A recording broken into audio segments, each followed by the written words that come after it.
అడవి రాజైన పులి ఆ రోజు తీవ్రంగా బలహీనంగా తన చీకటి గుహ నుంచి బయటికి వచ్చింది. కళ్లలో వెలుగు లేదు, శ్వాస భారంగా ఉంది.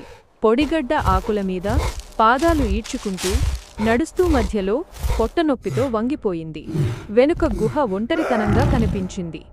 అయినా ఉదయకాంతి వైపు నడవడానికి ప్రయత్నించింది. పొడవైన మార్గంలో చెట్లు నిశ్శబ్దంగా నిలిచాయి. పక్షులు భయంతో ఎగిరిపోయాయి. కాళ్ళు వణికిపోయి కుప్పకూలే దశకు వచ్చింది.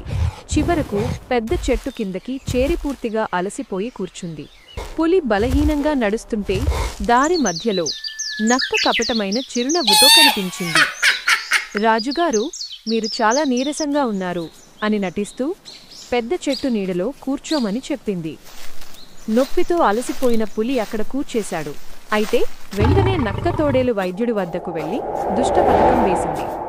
రాజుగారికి మేకపోతు గుండె తింటేనే నయమవుతుందని చెబుదాం.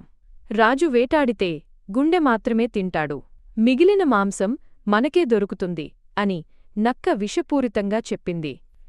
తోడేలు కూడా లోభంతో ఒప్పుకున్నాడు. ఇవి చెట్టు దగ్గర గుసగుసలాడుతుండగా దాగియున్న చిన్న ఎలుక అంతా విని షాక్ అయింది. అది వెంటనే మేకపోతు దగ్గరకు పరుగెత్తి మొత్తం విషయం చెప్పి 2 రోజులు రాకండి అని హెచ్చరించింది. మేకపోతు భయంతో దాక్కుంది.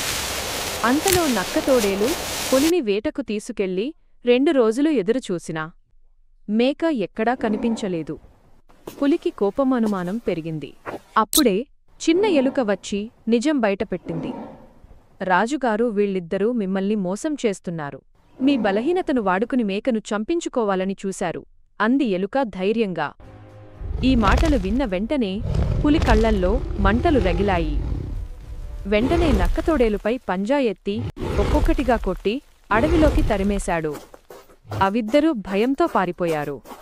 తరువాత పులి ఎలుక వైపు చూసి, నువ్వే నిజమైన ధైర్యం, నిజాయితీ నీవల్లే గెలిచింది అని ప్రశంసించాడు. ఆ రోజు అడవి జంతువులందరూ ఒక విషయాన్ని అర్థం చేసుకున్నారు. ఎవరినైతే మోసం చేస్తారో చివరికి వారి నుంచే శిక్ష తప్పదు. నిజం, నిజాయితీ ఎప్పుడూ గెలుస్తాయి.